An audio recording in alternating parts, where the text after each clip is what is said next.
Falou na nele? Vai. Vai, você tá.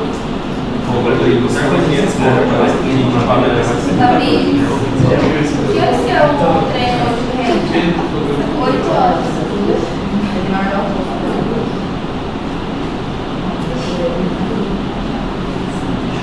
Deixa eu virar aqui. Mais que do mundo. A vida. Depois. João. Henrique. Ah, eles se ganharam. Vinícius, tá rasgou. A amizade não começa a loucar, mas Estudou hoje de Renan? você quer que eu escolha? Vai! Agora que tá. Meu Deus do céu! Ô, Andressa, é assim que você quer? Você vai mandar pra nós. Isso, garoto! Ah, uma versão também. Presente pra você. Vou Procurar um negócio lá em casa e achei isso aí. Você não trabalha. não só para dar uma aula para você.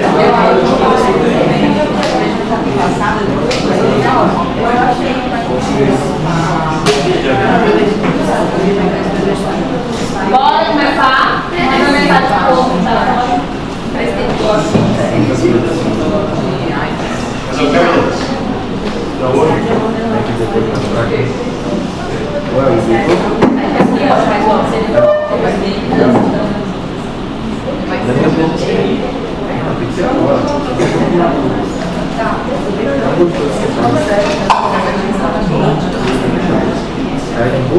Não, lá em cima. Já tem um outro lado. Esse cara é lá também, só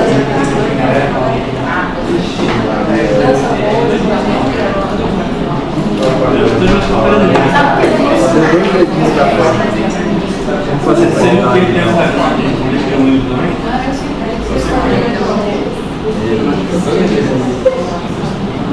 Marcado digital. Assistiu. Não assisti todo, eu só assisti. Eu sempre ia lá e saí uma parte.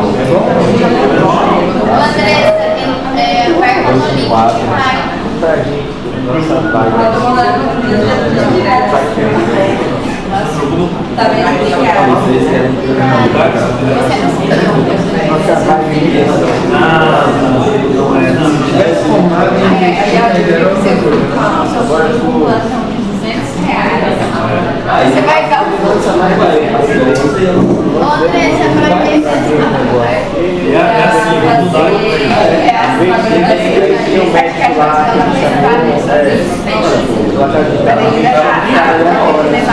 gravar aqui no Instagram, o médico lá tá falando quem é o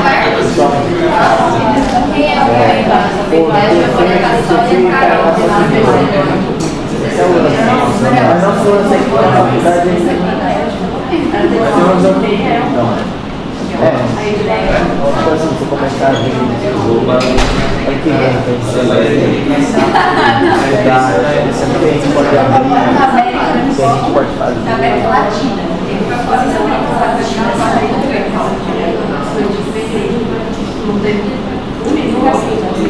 E aí, Bora?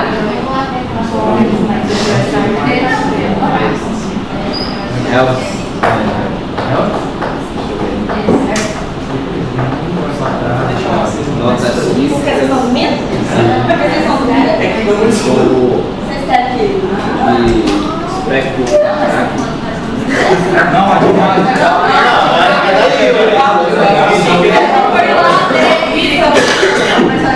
vai ficar tipo bom ligado ou desligado?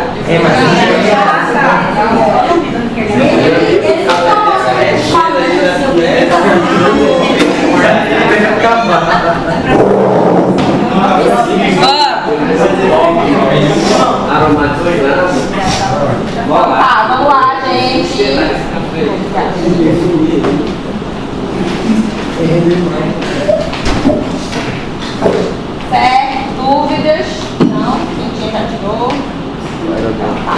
gente vai agora entrar em outro tema, tá? A gente vai falar de esclerodermia e esclerose sistêmica, que são, na verdade, a mesma doença, só que esclerodermia é apenas quando a gente tem manifestação da pele, tá? E a esclerose sistêmica é as manifestações sistêmicas, certo? É diferente, tá? Então, na prova, não é para colocar esclerodermia se a pessoa tem manifestação sistêmica. Não é a mesma coisa, tá? Então, esclerodermia é uma doença que acomete a pele e os tecidos adjacentes, tá? E a principal característica que essa doença faz é o espessamento cutâneo. Então, se é esclerodermia, a gente não tem comprometimento de órgãos internos, tá? É uma doença de curso benigno e autolimitado, mas ela pode sim afetar a qualidade de vida, dependendo do grau de comprometimento da pele, tá? Porque pode fazer, às vezes, algumas contraturas musculares, algumas deformidades importantes na face ou em extremidades, e isso pode afetar a qualidade de vida, sim, do paciente. A esclerodermia em si é uma doença rara, que compromete mais mulheres do que homens, e a esclerodermia ela pode ter dois picos, tá? Então a gente tem ali um pico na infância e adolescência, né, dos 7 aos 11 anos, e depois ali por volta da 4ª década de vida, tá? E tem uma incidência aí de 3,4 para cada 27 milhões de pessoas. O que acontece aqui? O mecanismo ainda não está totalmente elucidado, mas é uma doença autoimune. E eu falei que a principal característica é o espessamento cutâneo da derme. Então, o que acontece é que a gente tem uma deposição exagerada de colágeno na matriz extracelular, tá? Só que quando a gente tem esse depósito exagerado de colágeno na matriz extracelular, acaba que destrói toda a arquitetura adjacente, tá? Então a gente vai ter comprometimento da derme, mas também vascular, tá? E vai ter migração de células e moléculas inflamatórias ali para aquela região. As principais moléculas inflamatórias que vão agir aqui são células inflamatórias, são linfócitos T e monócitos, tá? Tem a presença da resposta TH1 e TH17 na fase mais inflamatória da doença, só que depois, até mesmo o comprometimento só da pele evolui para uma parte de fibrose. Então é o mesmo raciocínio, teve tanto infiltrado inflamatório, teve tanto depósito de colágeno na fase inicial da doença, e na fase 2 a gente vai ter a presença de fibrose, vai ter mais ativação da resposta celular TH2, tá? No período de ativação de doença, a gente tem muito TNF-alfa, tá? Por quê? Porque é uma fase inflamatória ativa, certo? Quando a gente entra na fase mais avançada da doença, que é justamente essa fibrose ela acontece porque teve muito colágeno depositado, tá? Só que do jeito que deposita em excesso, depois a gente vai ter uma degradação em excesso dessa matriz de colágeno, tá? E aí é quando o paciente evolui para essa fase avançada, que é a fibrose, aqui no caso da derme, certo? Patogenia. Então aqui a gente tem o quê? Aquele indivíduo predisposto geneticamente a algumas infecções virais ou bacterianas, servindo ali como gatilho, tá? Outros fatores que foram detectados para essa manifestação cutânea foram fricção, trauma de pele, vacinas, algumas injeções, radioterapia, tá? Também foram gatilhos aí para o desenvolvimento da esclerodermia. Existem vários subtipos, tá? Da esclerodermia em si. Um dos principais a gente chama de morféia, tá? O que é a morféia? A morféia é um tipo de esclerodermia que surge em forma de placas, tá? Placas que são eritematosas ou violáceas, e aí essas placas elas começam a regredir fazendo uma esclerose, uma fibrose na sua região central. Essas placas da morféia, elas têm essa característica de hipertromia, seja eritematosa ou seja violácea. tá? E na maioria das vezes elas são autolimitadas, ou seja, esse espessamento cutâneo ele pode reduzir em meses ou até em anos, tá? Podendo às vezes deixar ali sequelas na coloração da pele ou fazendo uma atrofia também, tá? Aqui nesse quadrinho eu coloquei então os principais subtipos. Depois eu vou mostrar as fotinhas para vocês verem e entender melhor, tá? Mas o mais comum, como eu falei para vocês, é a morfeia, tá? Que são essas placas, tá? Que surgem na maioria das vezes dessa forma aqui, ó.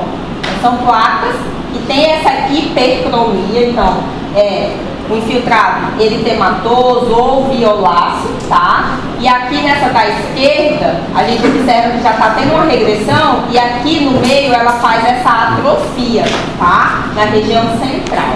Então essa é a morfeia, certo? Morfeia circunscrita ou em placas. A gente tem a morfeia linear, tá? Que é quando a gente tem um acometimento principalmente linear do tronco, ou dos membros, ou na face, tá?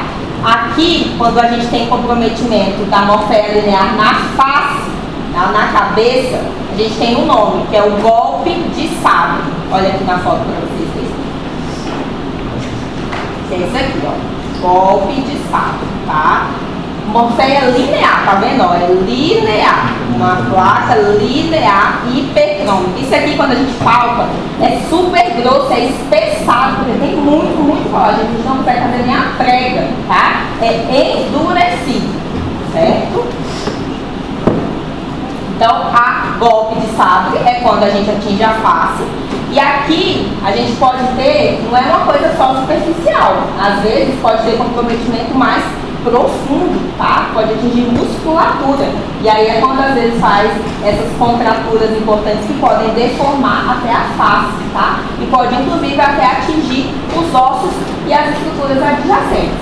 Nas crianças é a forma mais comum, é o golpe de sabre, tá?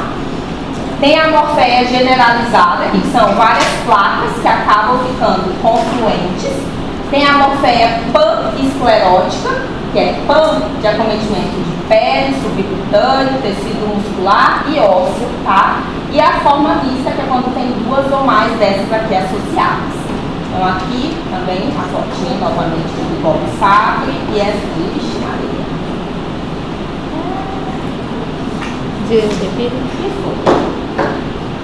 E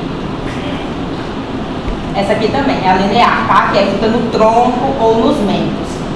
Aqui é uma das formas mais graves, ó. Quando compromete músculo, osso e faz deformidades, faz contratura, tá? Isso aqui já é uma forma bem avançada e irreversível, tá bom? E aqui é a morfeia pan-esclerótica do abdômen, certo? Irreversível, tá? Como que faz aqui o diagnóstico, né? O diagnóstico é basicamente feito pela biópsia, tá? Já que é um comprometimento somente de derme, né? Então, na biópsia, o que a gente vai encontrar? Nas fases mais iniciais eu falei que a gente tem o infiltrado inflamatório. Então, nas fases iniciais a gente vai encontrar um infiltrado inflamatório, vai ter muita deposição de colágeno, só que com a progressão da doença, isso vai dando lugar para uma fibrose, para uma atrofia, tá?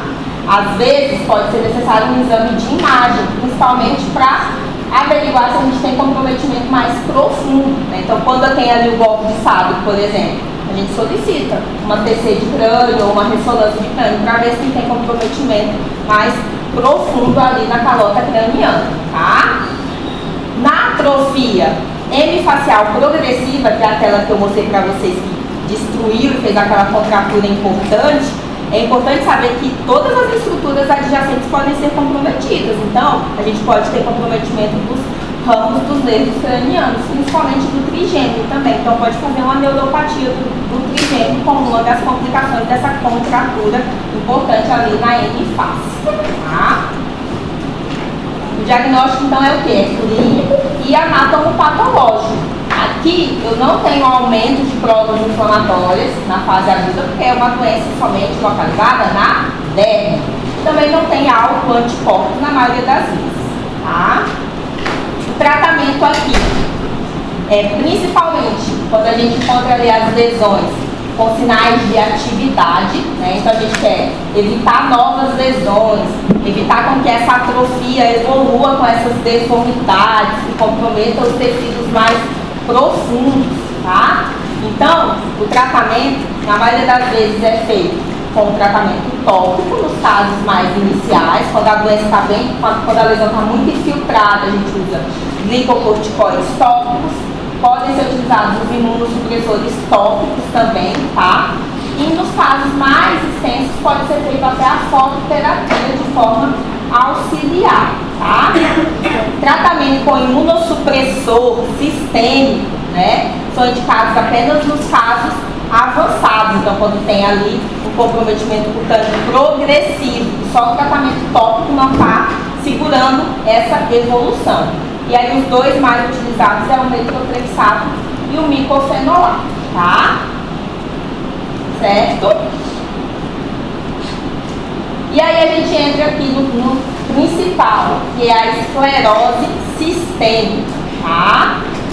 Essa aqui já é uma doença onde, além de ter essa disfunção endotelial, onde a gente tem sim esse espessamento cutâneo difuso do tecido conjuntivo, a gente também tem comprometimento de órgãos e sistemas.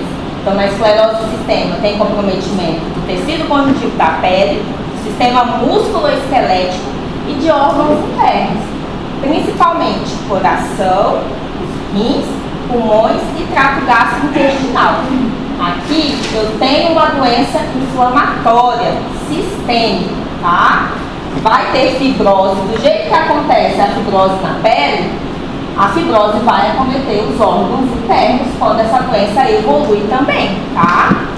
Eu falei que além dessa deposição exagerada de colágeno, a gente tem acometimento das estruturas adjacentes. Então faz muita vasculopatia, tá? Então é como se fosse depositando matriz de colágeno dentro do vaso também. Faz uma endarterite, faz lesão capilar, tá?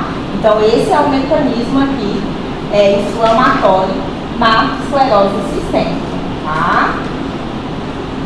É uma doença rara, né? Compromete mulheres mais do que homens, tá? E ela tem um curso que é mais agressivo quando presente nos homens. Justamente porque ser mais comum nas mulheres, quando compromete os homens, eles costumam ter um diagnóstico mais tardio de uma forma mais agressiva dessa doença, que pode se manifestar ali por volta da terceira ou sexta década de vida. A esclerose sistêmica em si ela é bem mais rara na infância, diferente da esclerodermia, que é mais comum na infância, principalmente o golpe de Sápio, né? A esclerose sistêmica é mais rara na infância, tá bom? Não tem uma predileção por raça. Aqui é uma doença poligênica, complexa, tá? Então, mais uma vez, aqueles indivíduos predispostos geneticamente, né, que foram ali expostos a gatilhos ambientais, algum fator precipitante, isso fez com que esse defeito imunológico se instalasse. E aqui a gente vai ter, além desse defeito imunológico, a gente vai ter o defeito vascular e a fase final, que é a fibrose. Isso acontece em qualquer órgão e sistema comprometido, tá? Então a gente vai ter a fase que vai ser inflamatória, depois a gente pode evoluir com vasculite, proliferação de fibroblastos e fibrose, isso em qualquer parte. Então se eu tenho um pulmão comprometido, o que vai acontecer num pulmão de um paciente com esclerose sistêmica? Também faz inflamação intersticial pulmonar, né? Pode comprometer sim os vasos, tá? Pulmonares, e culmina com a fibrose pulmonar. Quando tem fibrose, gente, isso é irreversível. Já destruiu toda a arquitetura do parênquima pulmonar. E aí a gente não tem mais reversibilidade. Por isso que a gente tem que fazer de tudo para conseguir fazer o diagnóstico, iniciar o tratamento nas fases ativas, nas fases inflamatórias dessa doença, tá? As alterações vasculares, tá, dessas células endoteliais vão levar aí ao surgimento das principais manifestações que a gente encontra aqui na esclerose sistêmica, tá? principais mediadores inflamatórios que a gente vai encontrar aqui são as endotelinas, aumento do óxido nítrico, tá? Os fatores inflamatórios e humorais, tem a produção de autoanticorpos, tem as células T citotóxicas, que são os principais mediadores imunológicos aqui nessa doença, tá? Eu falei para vocês que aqui a gente tem muita ação da endotelina, vai ter muito depósito de colágeno. O que vai acontecer quando deposita muito colágeno? Ah, mas não é bom? Tem um monte de mulher que faz aí isso, né? Negócio lá, você tem o nome? Bioestimulador. O botox não é colágeno, né? Mas tem os bioestimuladores de colágeno. É tudo que a mulher queria, então é ter esclerose, né? Só que não, né? Mas o que acontece? Então, se eu tenho muito depósito de forma exagerada de colágeno. Hã? Ah, o quê? Também, fica dura, faz aumentar a artéria cíclica endurecida. E o depósito é de dentro para fora. Então é a mesma coisa de aterosclerose. Não vai depositando ali camadas de gordura, células de gordura, aqui vai depositando camadas e camadas de colágeno e vai fazendo uma obstrução do vaso. Por isso que faz vasculite, faz vasculopatia. Eu vou falar para vocês que um dos principais sinais e sintomas que a gente encontra aqui é o fenômeno de Renault, que é o quê? Aqueles dedinhos roxos, né, que fica principalmente no frio ou em situações de estresse. O fenômeno de Renault acontece justamente por essa endarterite, tá? Então, tem muito depósito de colágeno na tomada dos vasos.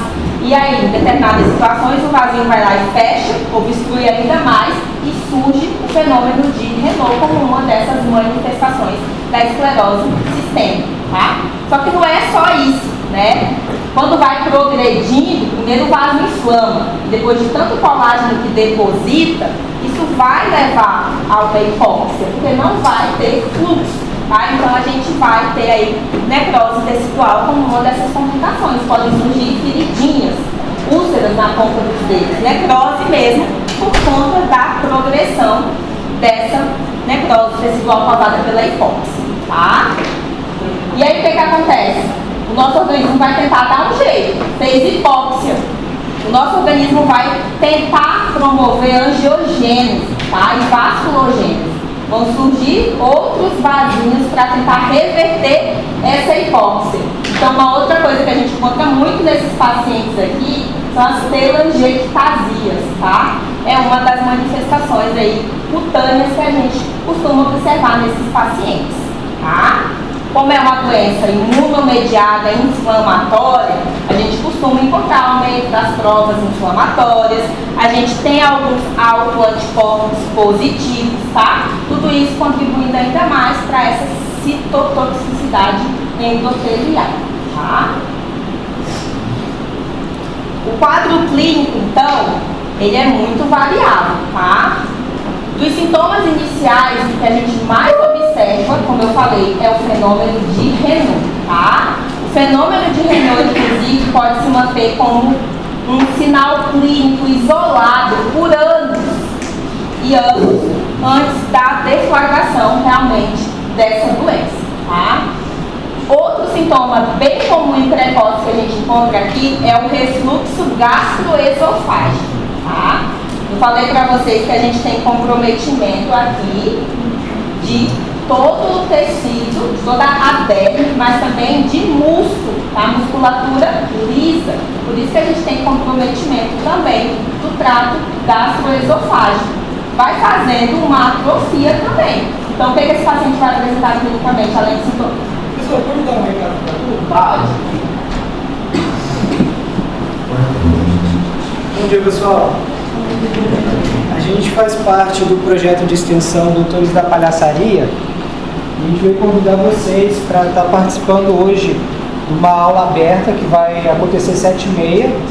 Vai ter certificação de 2 horas para quem participar, não precisa se inscrever, é só estar indo lá no anfiteatro aqui 7h30.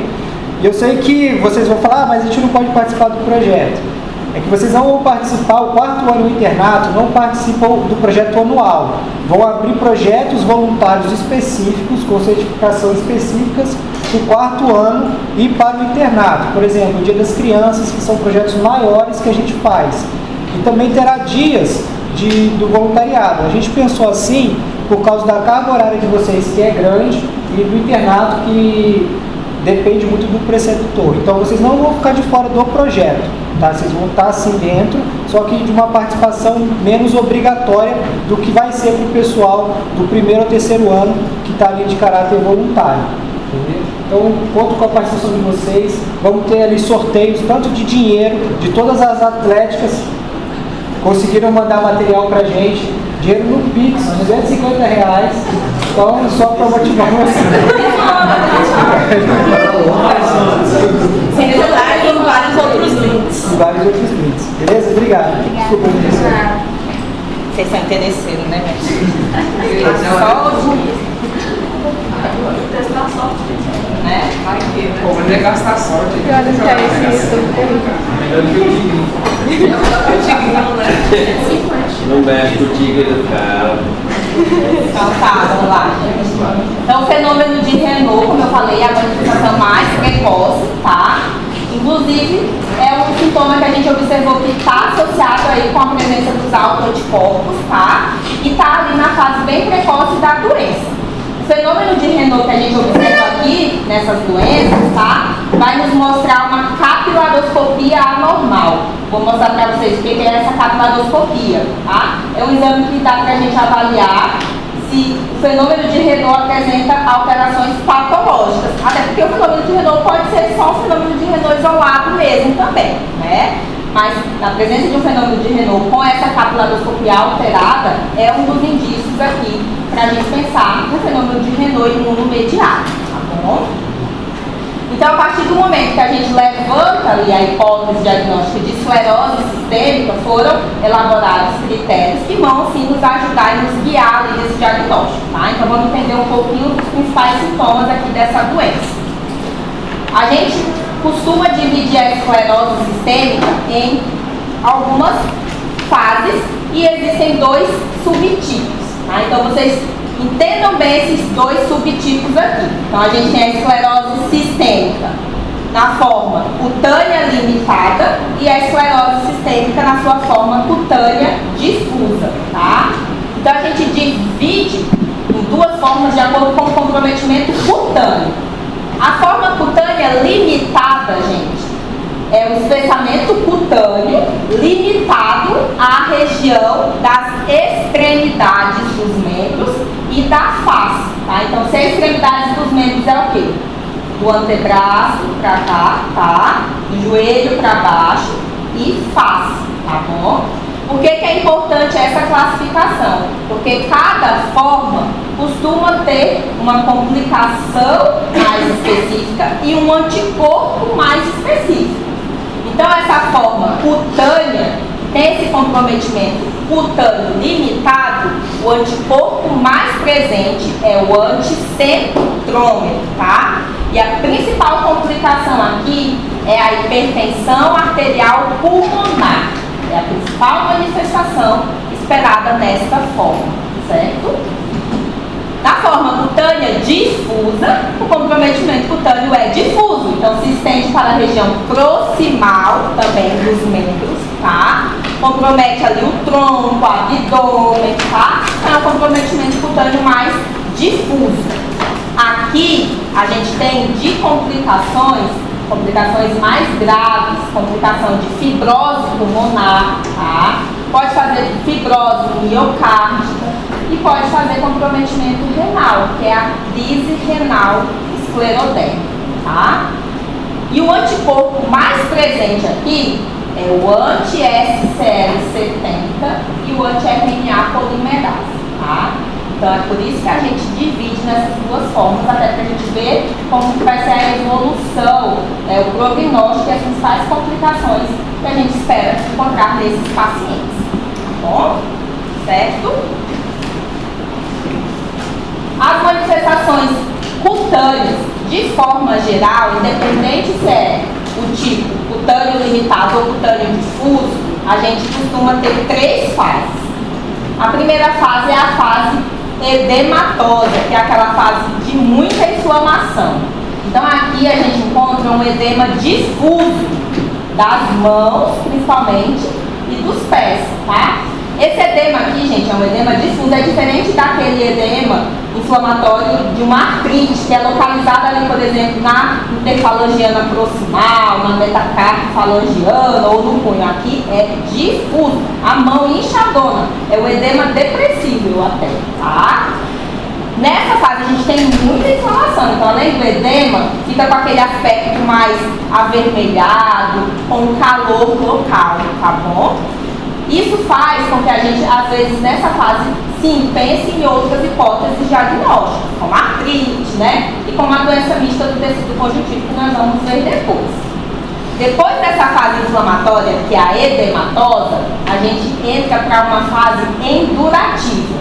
O que acontece? O edema começa a regredir, tá? E aí fica só aquele endurecimento da pele, tá? Começando nas extremidades. Então fica um endurecimento causado pelo espessamento cutâneo.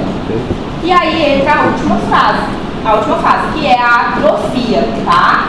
Aqui a gente tem, além daquela pele espessada, aquela pele aderida, gente, paciente com esclerose, dá pra gente ver na hora, tá? Quando a gente vai fazer o exame físico, ó, faça uma prega na mão de vocês, a gente consegue fazer a prega. Paciente que tem esclerose, a gente não consegue fazer essa preguinha cutânea. Está totalmente aderida, tá? Então é uma pele espessada e dura, certo?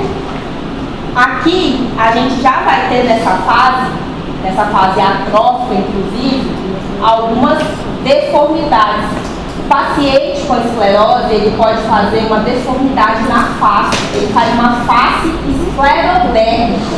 Vocês devem ter estudado isso na semiologia, nas faces, tá? E isso a gente consegue às vezes até ver. Eu até peço para o paciente às vezes uma foto de como ele era antes, tá? O que acontece aqui nessa face esclerodérmica, tá? O nariz, ele fica tão aderido que ele começa a afinar. Fica bem fininho, a boca fica bem fininha e faz uma microstomia. Isso altera até a abertura bucal, tá? Então, afinamento do nariz, microstomia, tá? Que esses são os estigmas da face esclerodérmica. Olha como é que fica. O lábio vai ficando fino, microstomia, isso aqui, ó. Redução da abertura bucal e afilamento do nariz também, tá? Na mão, às vezes, o que pode acontecer? Vai fazendo atrofia e vai repuxando, pode fazer uma mão em garra, tá? Por conta dessa atrofia. Na face, é muito comum também a gente observar as telangiectasias, tá? Que é o nosso organismo tentando fazer ali aquela angiogênese para tentar driblar essa hipóxia causada pela vasculopatia, certo? Outras coisas que a gente pode observar aqui também é a calcinose, tá? Úlceras digitais, que eu falei para vocês, que é essa necrose por essa obstrução, né? Faz muito prurido também, difuso, nas fases iniciais por obstrução dos vazios superficiais da pele, tá? Certo? Ó, aqui dá pra ver bem também essa mão aqui. Aquela mão já tá fazendo uma mão em garra aqui, tá vendo? Ela vai atrofiando, inclusive não estica, fica duro, tá? Às vezes a gente até pensa, que destruiu a articulação, né? Que é algum tipo de artrite, uma deformidade. Embora a esclerose possa fazer artrite, mas essa mão em garra não é pela artrite em si, é essa fase avançada dessa atrofia endurativa, tá? O comprometimento mais profundo mesmo da derme, que faz essa contratura e a mão fica com essa mão em garra, certo?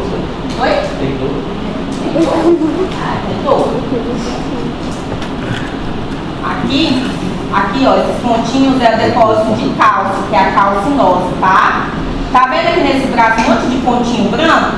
Umas montinhas brancas na pele, tá? A gente chama isso aqui de lesões vitiligo-like, tá? Lesões leucomelanodérmicas, que são essas lesões branquinhas, vitiligo-like, porque simula como se fossem lesões de vitiligo. Então, não sei se vocês estão percebendo, mas aqui a gente dá pra ver que essa pele tá uma pele toda espessada e dura, tá? Cheia desses pontinhos brancos. aqui, ó, fazendo úlcerazinhas digitais, tá? Os pontinhos brancos. Lesões leucomelanodérmicas, tá? Ou vitiligo light. Light. Aqui, eu falei para vocês que a gente pode ter comprometimento mais profundo também. Então, pode sim comprometer as estruturas articulares e as estruturas ósseas. Vocês estão vendo aqui, né? Cadê a ponta do dedo? Teve reabsorção das falanges distais, tá? A gente chama isso de acrosteólise. Corroeu mesmo, tá? Ó, já era aqui, tá? Então pode sim ter comprometimento profundo, né? Ósseo já. Destruição, corrói, reabsorve, tá? Começa das falanges distais também. Como é que fica a pele desse paciente? Fica solta? Não, fica dura, vai junto. Destrói e ela vem, ó. Pode. Vai ficando gato, né? Mas a pele fica uma pele endurecida, espessada. Fica mole, porque corroeu o ovo. Não, a pele vai junto, esticando. Essa daí então não faz aqueles mesmos movimentos da... É que você puxa o dedo. Não faz, tá? É aquela da artropatia de Jacob que faz no lúpus, né? Aparenta que tá destruindo, mas quando a gente estica, vai. Aí depois volta de novo. Aqui não. Destruiu tudo e a pele vai aderindo ali ao resto de estrutura óssea, tá? Isso aqui é um score que a gente utiliza para avaliar o comprometimento cutâneo, tá? Para justamente a gente definir se é cutâneo limitado ou cutâneo difuso, que é o score de Roger, tá? Isso aqui a gente utiliza para ir fazendo a palpação e as pontuações ali de acordo com as partes dentro do corpo, e a gente utiliza também na monitorização e no tratamento. As manifestações, então, de pele, né, foram essas. As próximas que a gente vê aqui são as manifestações vasculares. A principal de todas é o fenômeno de Renault, tá? Em mais de 95% dos pacientes. Esse fenômeno de Renault, a gente fala que ele é trifásico, tá? E ele, na maioria das vezes, é desencadeado pelo frio e pelo estresse. Trifásico por quê, gente? O dedo não fica roxo logo de vez. É 3 fases. Então, primeiro faz um vasoespasmo. Então, o vaso fecha. Então, primeiro a gente tem uma palidez cutânea, tá? Depois dessa palidez dá lugar à cianose, tá? Que é o quê? Removeu todo o oxigênio ali do sangue venoso. E aí depois a gente tem o rubor, que é o quê? Tá retornando o fluxo. Então, primeiro fica pálido, cianótico e depois o rubor, que é a hiperemia, tá? Nas formas cutânea limitada, como eu falei, o fenômeno de Renault às vezes precede em anos, até em décadas, as demais manifestações, tá bom? Então, pessoas que têm fenômeno de Renault ali importante, persistente, mas não tem nenhum outro sintoma, não tem nada, é bom ficar de olho, observar ao longo da vida, porque às vezes, até mesmo depois de décadas, pode começar aí algumas manifestações, tá? Já nas formas difusas, né, nas cutâneas difusas, o fenômeno de Renault já surge junto das outras manifestações mesmo, tá bom? O fenômeno de Renault em si pode ter complicações. Então, de tanto vasoespasmo, às vezes isso pode culminar com úlceras digitais, tá? Pode acontecer gangrena e às vezes até a amputação dos dedos por necrose mesmo, tá? De polpas digitais. Aqui dá pra gente ver, nem sempre é bonitinho assim, né? Mas aqui deu pra ver uma parte já do fenômeno de Renault que tá mais acolcheado esse dedo, ó. Aqui já tá pálido, aqui já tá com rubor, né? Às vezes pode acontecer de um dedo só, já peguei paciente fazendo fenômeno de Renault fixo em um dedo, tá? Aí tem que correr, porque se fica fixo, vai evoluir com úlcera, com necrose, com gangrena. Porque isso aqui ele vai e volta, mas às vezes ele vai e fica fixo. Pode acontecer, tá? As úlceras em polpas digitais, certo? Qual tempo mais ou menos desse trajeto todo ele faz? Oi? qual é o tempo mais ou menos desse trifásico, tipo de cortar o sangue, o azul? É muito rápido, tá? Em segundos a minutos. Às vezes as pessoas nem percebem, tá? Tem gente que não percebe. Daí às vezes eu vou examinar, aí eu viro as mãozinhas assim, aí tá lá. O ar-condicionado deixa bem em cima da máquina, porque eu volto. Bem lá, porque o frio às vezes faz aumentar. E aí às vezes a pessoa fala com o dedo, puxa, fala. Você sempre fica assim, não, nunca percebi na vida. É muito rápido, tá? Agora, quando fica uma coisa mais persistente, que aí às vezes as pessoas percebem. Né? Mas quando é mais discreto, é muito rápido, é segundos. Manifestações músculo-esqueléticas. Aqui a gente tem uma importante alteração da capacidade funcional. Como vocês viram que eu mostrei, às vezes pode ter aquelas reabsorções e faz algumas deformidades importantes que vão atrapalhar ali a mobilidade desse paciente, a qualidade de vida, né? Então, esses pacientes, 23 a 81% podem apresentar artralgias, tá? E 5 a 68% podem apresentar artrite. Aqui, a gente tem uma artrite que é mais erosiva, é destrutiva, como eu mostrei para vocês, tá? Pode evoluir com alterações importantes da mobilidade, porque realmente tem destruição óssea. E eu também posso ter deformidades pela própria fibrose da pele, que faz também aquelas contraturas articulares que eu mostrei para vocês, como a mão engarra, tá? Também podemos ter comprometimento muscular, então aqui a gente pode fazer um grau de miosite, tá? Mialgia com redução de força mesmo, e pode sim ter elevação de enzimas musculares, então pode fazer uma miosite mais discreta, tá? Esses sintomas músculo-esqueléticos, a gente sempre tem que avaliar uma possível sobreposição com artrite reumatoide ou com polimiosite, tá? Então, se eu tenho um comprometimento articular refratário, muito importante, eu estou fazendo uma miosite muito importante, eu tenho que considerar a sobreposição de outra doença, certo? Professor, aí nesse caso, faria doutor reumatoide para definir o doutor reumatoide por ICPK, por exemplo? O CCP também, e aí as enzimas musculares, né? Pode fazer uma miosite, então poderia alterar a CPK, mas de forma discreta, tá? A gente vai ver nas miopatias autoimunes que o aumento de enzima muscular é muito importante, é muito agressivo. Então, aí daria para diferenciar se é uma alteração mais discreta, poderia ser uma miosite da própria esclera, mas está tendo muita fraqueza muscular, uma miosite importante, um aumento importante de enzimas musculares, daí considerar uma pós-miosite associada. Tá? As manifestações gastrointestinais vão estar presentes aí em mais de 90% dos pacientes, tá? Pode ter comprometimento de todo o gastro, de todo o trato gastrointestinal, tá bom? Porque compromete musculatura lisa, tá? E pode fazer lesão vascular de forma secundária. Então, aqui as manifestações começam fazendo uma alteração na peristalse. Tá? A gente tem comprometimento principalmente do esfíncter esofagiano inferior. Tá? Então, o que os pacientes vão relatar? Asfixia, sensação de refluxo mesmo, queimação retroesternal, né? E aí, como é que a gente vai avaliar essa esofagite? Endoscopia ajuda, mas o que seria um exame ideal? Vocês vão dar isso?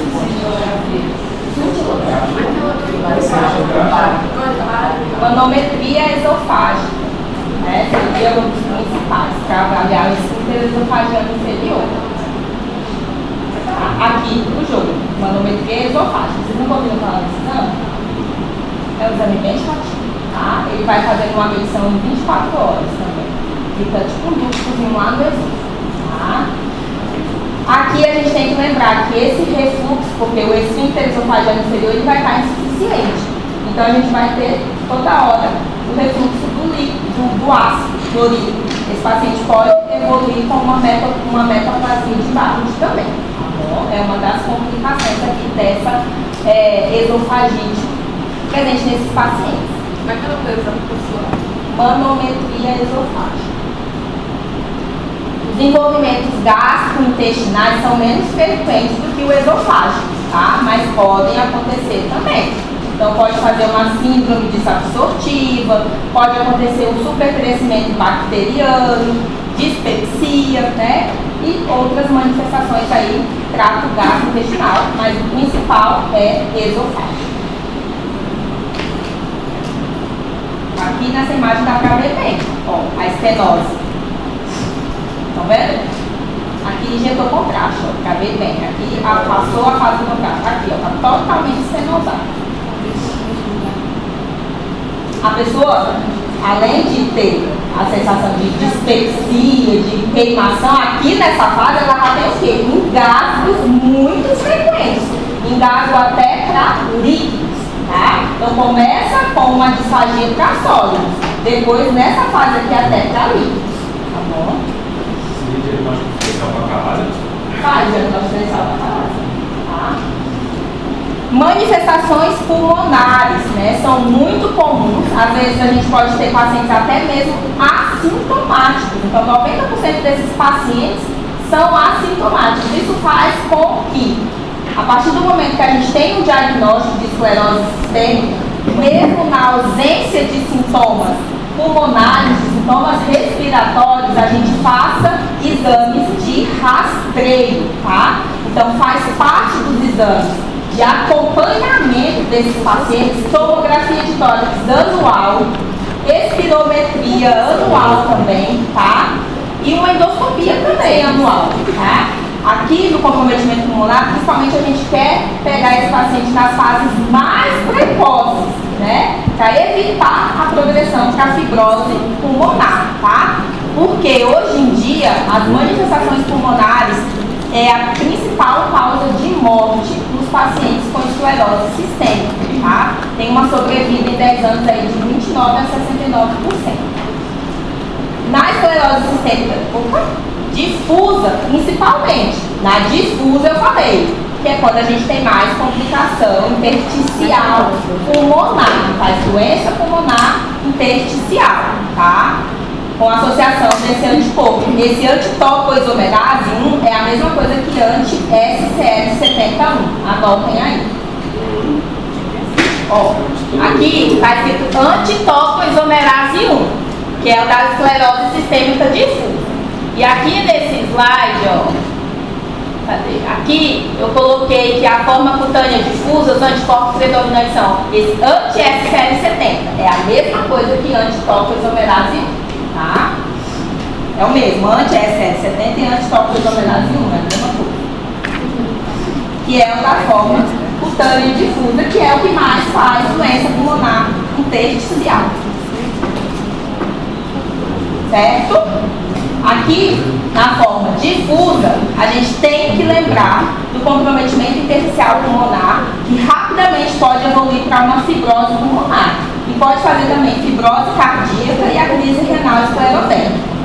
Já na forma limitada, eu falei que a complicação mais frequente é fazendo hipertensão arterial pulmonar, tá? Como que a gente avalia um paciente com hipertensão arterial pulmonar?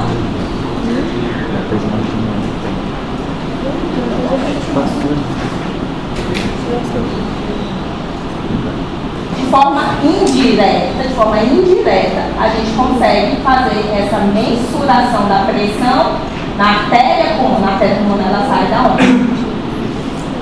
Ela sai da pulmão, certo? Então, de forma indireta, a gente consegue fazer pelo ecocardiograma, tá? De forma indireta, a gente consegue medir a PSAP, que é a pressão sistólica dentro da artéria pulmonar, tá?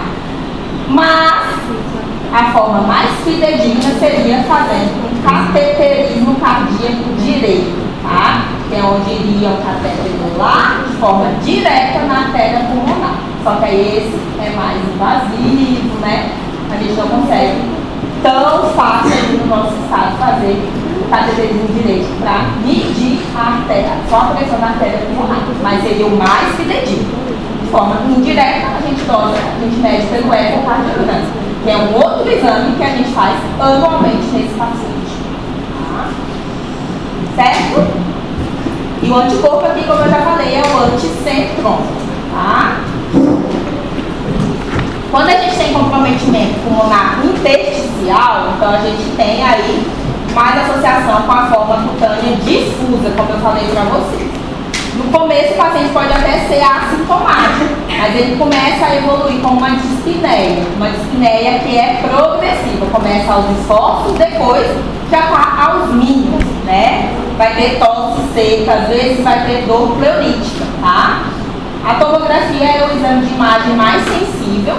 Aqui a gente vai encontrar comprometimento pulmonar bilateral, na maioria das vezes, e a gente identifica ali primeiro essas opacificações em vidro fosco, reticulares, né? E isso depois pode evoluir com as bronquiectasias, com nódulos, cistos e fibrose pulmonar, tá?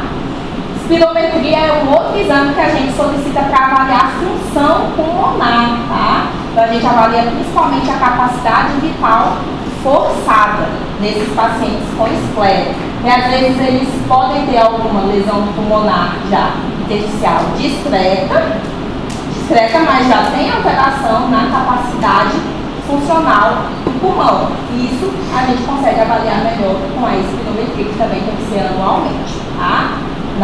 No segmento desse paciente, no momento do diagnóstico e anualmente durante o segmento, certo?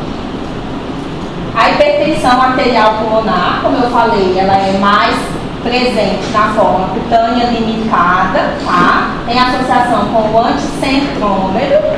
Esse paciente com hipertensão pulmonar também vai ter queixa de dispneia progressiva, e às vezes pode evoluir com uma insuficiência cardíaca direita, tá?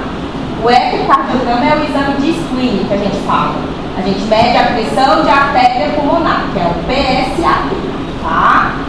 De 40 a 50 já tem uma alteração leve, normal é até 35, tá? De 50 a 70 moderado, e maior que 70 já seria uma alteração grave.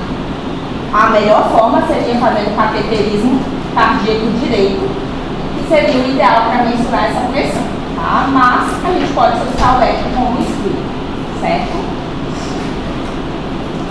Manifestações cardíacas também podem acontecer, tá? Uma mortalidade aí de 60% em 2 anos e 75% em 5 anos, tá? Então a gente pode ter um comprometimento de forma primária, que é fazendo o quê? Uma microangiopatia, uma inflamação, uma fibrose mesmo do miocárdio, tá? E pode ter de forma secundária outras manifestações. Derrame pericárdico, pode fazer pericardite, inclusive a pericardite crônica é um sinal de mau prognóstico, tá? Para esses pacientes. Podem fazer também distúrbios de condução, arritmias, tá? O comprometimento valvar isolado é raro, mas pode acontecer também. O principal, então, é a miocardiopatia fibrótica mesmo, tá? Manifestação renal. Aqui, antigamente, o que mais matava era a crise renal esclerodérmica. Hoje, o que é que mais mata, que eu falei? Pulmão. Hoje é o pulmão que mais mata na esclera. Mas antes era crise renal esclerodérmica, tá? Que é uma manifestação grave da esclerose sistêmica difusa, e ela tem associação com o anti-RNA polimerase. Então, R de renal, RNA polimerase é o anticorpo mais predisposto para a crise renal esclerodérmica. O que esse paciente com crise renal esclerodérmica começa a apresentar? Primeiro, ele começa a apresentar uma hipertensão de início súbito, de difícil controle, tá? Então, altos níveis pressóricos. Esse paciente começa a evoluir com urgências, com emergências hipertensivas, porque faz distúrbios visuais, vai fazer uma retinopatia hipertensiva, uma encefalopatia hipertensiva, pode fazer edema agudo de pulmão hipertensivo, tudo por complicações desses altos níveis pressóricos. Então, junto disso, o paciente vai ter uma rápida perda de função renal. Então, vai ter ali, ó, um aumento abrupto das escórias nitrogenadas, de ureia, de creatinina, uma redução rápida da taxa de filtração glomerular, tá? Então, o paciente evolui com o quê? Com uma injúria renal aguda, junto com altos níveis pressóricos e complicações hipertensivas também, tá? Aqui, antigamente, como eu falei, era a principal causa de óbito, tá? Para fazer o diagnóstico dessa crise renal esclerodérmica, a gente observava o quê? O aumento das escórias nitrogenadas, né? Poderíamos observar a perda de função renal, dosar renina também. Às vezes pode ser feita arteriografia renal e nos casos mais graves, até biópsia renal também, tá? O tratamento aqui que é interessante. O que vocês acham que usaria para tratar aqui? O pessoal sempre brinca que na reumato tudo é corticóide em altas doses. Lá no lúpus, a nefrite é o que? Corticóide para dar e vender em altas doses mesmo. Aqui, se eu der corticóide, eu vou matar o paciente, tá? Então, na reumato não é corticóide em tudo. Principalmente nos pacientes com esclerose sistêmica. Até mesmo para as outras manifestações, eu uso o mínimo de corticóide possível. E se for crise renal esclerodérmica, é corticóide nenhum. Inclusive, o uso de corticóide em doses altas é um dos fatores de risco para desenvolver crise renal esclerodérmica. Aqui a gente usa altas doses diéticas. É a manifestação, é a medicação principal aqui do tratamento, tá? Depois que a gente descobriu que essa é a principal medicação aqui, a crise renal esclerodérmica, né, reduziu muito a sua frequência. Por isso que ela deixou de ser a principal causa de óbito dos pacientes com esclerose sistêmica, tá? Porque a gente consegue controlar com altas doses de dieta, certo? Esse início súbito é súbito mesmo ou mêsinho? Não, é súbito, é adulto, tá? Manifestações neurológicas, é pouco frequente, tá? Mas pode acontecer. Sistema nervoso central, foram detectados alguns casos de arterite e até de psicose. E do sistema... Oi? Da manifestação anterior, do anticorpo RNA. Oi? O anticorpo RNA. RNA polimerase 3.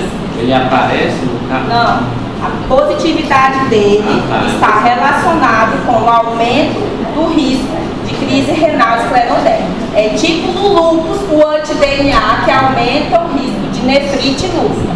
Aqui o anti-RNA polimerase 3 aumenta as chances de crise renal esclerodérmica. Pode dosar ele? Sim, podemos dosar ele no diagnóstico.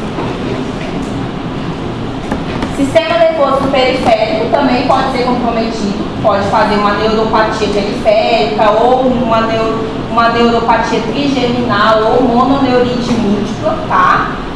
Essas manifestações neurológicas podem acontecer tanto na forma cutânea difusa quanto na forma cutânea limitada, tá? E geralmente costuma ser uma manifestação tardia, que acontece depois de longos anos de evolução da doença. 3 a 7% dos casos, a gente observou uma associação com o risco aumentado de neoplasias, principalmente adenocarcinoma de esôfago. Justamente pelo que eu falei? Justamente faz uma metaplasia esofágica, esôfago de Barrett, e pode ter aí um aumento do risco de adenocarcinoma esofágico, tá? Pode fazer também carcinoma broncoalveolar, principalmente naqueles pacientes que fazem uma fibrose pulmonar intersticial de longa duração, e também um risco aumentado para as neoplasias linfoproliferativas de forma geral e adenocarcinoma mamário também, tá? Quais são os achados laboratoriais aqui, então? Então, trabalhar ali períodos de atividade de doença. Ao contrário da esclerodermia, que a gente não tem aumento de provas inflamatórias, aqui na esclerose sistêmica, VHS e PCR podem estar aumentados em períodos de atividade de doença, tá? Solicitamos exames gerais para avaliar envolvimento sistêmico, né? Então, lembrar eles de ureia, creatinina, para avaliar um possível comprometimento renal, de dosar enzimas musculares, principalmente se o paciente tem sintomas de miosite, tá? Ecocardiograma, como eu falei para vocês, para fazer um screening para dosar ali PSAP, né? Outro exame laboratorial importante aqui, já os autoanticorpos, a gente dosa o FAN, tá? O FAN, ele é esperado na maioria aqui dos pacientes. A gente sabe que o FAN é inespecífico, mas aqui na esclerose sistêmica, quando ele é positivo, a gente encontra principalmente esse padrão nucleolar, tá? O padrão nucleolar no FAN é altamente sugestivo para a esclerose, certo? Mas claro que a gente sabe que o FAN precisa de uma complementação com outros autoanticorpos, mas ele pode ser positivo sim na esclerose sistêmica. Em relação ao painel aqui de autoanticorpos, além do FAN, que vai ser positivo aí em mais de 90% dos pacientes, a gente tem o antitopoisomerase 1, que é o anti-SCL70, tá? Em 20 a 45% dos casos, quando ele é positivo, ele é na forma anti-SCL70, acabei de falar. Não? Qual forma da esclera ele é positivo? A difusa, tá? Justamente. Então, anti-SL70 é mais na forma difusa e lembrar principalmente de complicações de fibrose intersticial pulmonar, fibrose cardíaca, tá? O anticentrômero já é mais positivo para a forma cutânea limitada e mais associado com a complicação de hipertensão arterial pulmonar, tá? Tem outros anticorpos que nós podemos dosar, antifibrilarina, tá? E o anti-RNA polimerase, principalmente na crise renal escleroderma. E existem outros aqui, tá? Anti-PMSL70, mas aí já é específico demais, tá bom? Vocês precisam saber do anticentrômero, anti-SCL70 e o anti-RNA polimerase. Exames complementares, como eu falei, eles são importantes, tanto no momento do diagnóstico quanto para seguimento desses pacientes, tá? Então, a gente solicita aqui as provas de função pulmonar, como a espirometria, tá? Incluindo aí também o teste de monóxido de carbono, a tomografia de tórax, o ecocardiograma, às vezes, em casos mais específicos, pode ser solicitado ressonância cardíaca e o cateterismo cardíaco direito. Bom? Capilaroscopia. Eu falei para vocês que é um método que a gente usa para avaliar o fenômeno de Renault, tá? Esse é um método que nos ajuda a avaliar a microcirculação. O fenômeno de Renault nada mais é do que uma manifestação de alteração da mini circulação, né? Dos microvasos, tá? O que a gente encontra nesse fenômeno de Renault? Aqui, a capilaroscopia é feita com um aparelho microscópico que a gente faz ali no leito uveal, tá? Então, passa na unha. E daí, o que a gente vai observar ali, tá? O normal, a gente tinha que ter um monte de vasinho aqui. O que a gente vê aqui? Aqui não tem vaso nenhum, quase, tá? Então, a gente tem deleção, tá? Dos capilares do leito uveal. Tem também alguns megacapilares, que são esses grandão aqui, tá? Isso aqui é sugestivo de padrão SD, que é um padrão patológico do fenômeno de Renault, tá? Que seria o que a gente encontraria no fenômeno de Renault nesse paciente com esclerose sistêmica, por exemplo. Bom? O diagnóstico, então, a gente reúne aqui os principais sinais e sintomas que entram aqui nesses critérios, né? Então, para a esclera, a gente tem que ter 9 ou mais pontos, tá? O que a gente avalia aqui? A pele, começa pela pele. Então, o espessamento cutâneo, tá? De mãos, proximais. Só o espessamento cutâneo já dá 9 pontos. Tá? Então, se a gente tem um espessamento cutâneo característico, já entra como critérios para esse diagnóstico, tá? Agora, se tem espessamento cutâneo só dos dedos, por exemplo, daí a gente avalia aqui se é só distal, se tem edema de mãos, tá? O que mais entra? Lesão de polpa digital, que são as úlcerazinhas de polpas digitais, tá? Se tem uma úlcerazinha, uma feridinha na ponta dos dedos ali no momento do exame físico, conta um ponto. Se tem as microcicatrizes, conta outro. Oi? E daí já pontua mais de 5 pontos. Fenômeno de Renault, mais 3 pontos, tá? Aí entram os anticorpos específicos, né? Anti-RNA, anti-SCL70 e anticentrômetro, telangiectasias, capilodoscopia alterada com aquele padrão SD e a presença de hipertensão arterial pulmonar ou uma doença pulmonar intersticial, também entre aqueles critérios, tá? Eu não preciso que vocês saibam que cada continho, né? Mas o que engloba, o que realmente entra aqui para a gente pensar nessa hipótese diagnóstica de esclerose sistêmica, tá bom?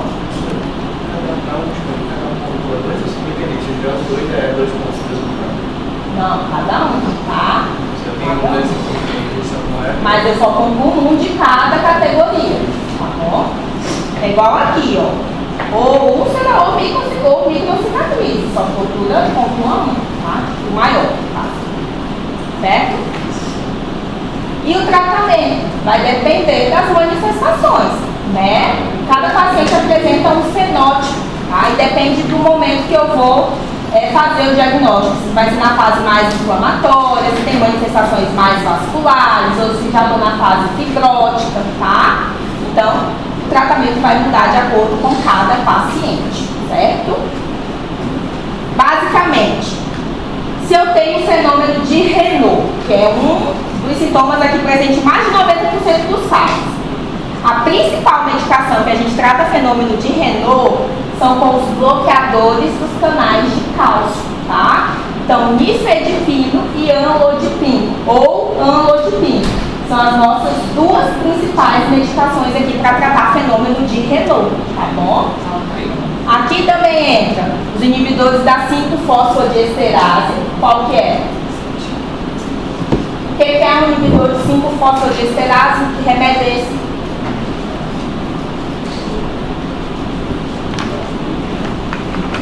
Sildenafil, tá? Sildenafil. É o remédio que a gente utiliza, tá? Então a gente pode utilizar aqui no tratamento do fenômeno de Renault. Por isso que aqui está entre parênteses, nunca associar com nitratos, né? Você já viu, tá? Outras medicações que ajudam de forma indireta, fluoxetina, tá? Então se a pessoa tem ali um transtorno de ansiedade junto, por exemplo. Eu lembro da fluoxetina, que além de tratar a ansiedade que a pessoa já tem, ajuda no fenômeno de Renault, tá? Losartana também pode ajudar. E daí nos casos mais refratários, que não foram responsivos às outras medicações, a gente pode utilizar até os prostanoides, tá? Que é o ilioprost.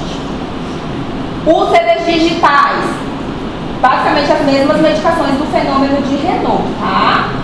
Os inibidores de 5-fosfodiesterase, né? Os prostanoides. Aqui a gente também tem o bozentana, que é o inibidor de endotelina, esse aqui age mais prevenindo já as úlceras, fazer analgesia e tratar a infecção secundária também que pode surgir. A fibrose da pele em si, então o comprometimento, espessamento cutâneo, a gente pode tratar ele com imunossupressores, tá? Então metotrexate, ciclofosfamida, micofenolato, rituximab pode ser feito até transplante de células tronco também. E tocilizumab está sendo estudado. Tratar o prurido, que às vezes pode vir junto, tá? E a calcinose, a gente pode tratar com diltiazem e ácido zoledrone. Se tem hipertensão arterial pulmonar, a gente utiliza os antagonistas de endotelina também, a bozentana e o sildenafil, tá? São as principais medicações para tratar a hipertensão arterial pulmonar. Se tem doença pulmonar intersticial, aí é imunossupressão também, tá? Crise renal esclerodérmica, eu falei que tem que evitar corticoide, o tratamento é com IECA em doses altas, é com captopril mesmo, tá? Chegando em doses até de 450 mg por dia. Começa com uma dosezinha inicial e vai aumentando de forma gradativa, tá? Essa é a principal medicação. Outros antihipertensivos, tipo a losartana, bloqueador do canal de cálcio, pode ser usado? Pode, mas a primeira hipótese são os IECAs, tá? Às vezes, o paciente pode, mesmo assim, evoluir com uma insuficiência renal fulminante e precisar de diálise. Sim, porque o que acontece na crise renal esclerodérmica? altos níveis pressóricos. Tá? Se tem comprometimento músculo-esquelético, a gente pode usar corticoide? Até pode, mas em doses bem baixinhas por curto período, porque corticoide em doses altas por período mais prolongado é fator de risco para crise renal esclerotérmica, tá? E aí os imunossupressores aqui também podem ser utilizados.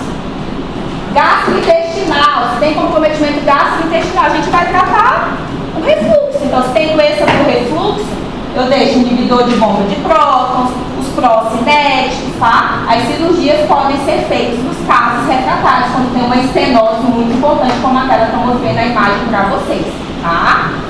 E aí, aquelas indicações gerais, a questão da refeição, não ingerir líquido durante a alimentação, não deitar logo após, todas essas orientações gerais para a doença do refluxo mesmo, tá bom? Evitar tabagismo, uso de álcool, enfim. E o prognóstico, né?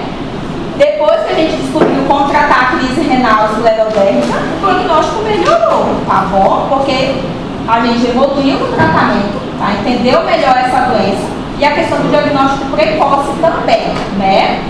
Entretanto, de todas as doenças que nós vamos estudar aqui, que fazem parte das doenças autoimunes do tecido conjuntivo, a pior de todas ainda é a esclerose sistêmica, tá? A pior de todas que nós vamos ver ainda é a esclera, tá? Então, já me perguntaram assim, se fosse escolher, queria ter lúpus ou esclera? Eu queria ter nenhuma, né? Mas se fosse para escolher lúpus, é menos grave que esclera. Esclera é muito grave, tá? Altas taxas de óbito, principalmente quando tem comprometimento cardiopulmonar, né? Aumenta muito o risco de infecções, principalmente infecções respiratórias, tá? Aumenta o risco de doenças cardiovasculares, aumenta o risco de neoplasias também, tá? E até mesmo complicações do próprio tratamento imunossupressor, tá? Então, uma sobrevida de 84% mais ou menos nos 5 primeiros anos, tá bom? Pacientes que têm pior prognóstico são aqueles pacientes que começam uma esclerose sistêmica com uma idade mais precoce, sexo masculino, tá? Negros, que têm a forma cutânea difusa, que têm doença pulmonar intersticial ou hipertensão arterial pulmonar, comprometimento renal e cardíaco e uso de corticoides, tá bom? E é isso, certo? Não, pedalino. Obrigado, gente. Eu vou fazer chamada. Dá o direcionamento. Vou dar depois. Ô, professora, se a senhora pediu para calentar uma deixa. Não, depende se vai dar prazo que eu deixei. Sim, mas aí, por exemplo, se tiver gastrointestinal, posso escolher um? Um exemplo. Não é Ou bomba de prótons, porque como é que a gente está no recurso? Por exemplo, quando para nós é uma coisa. É do mesmo jeito. Tá bom.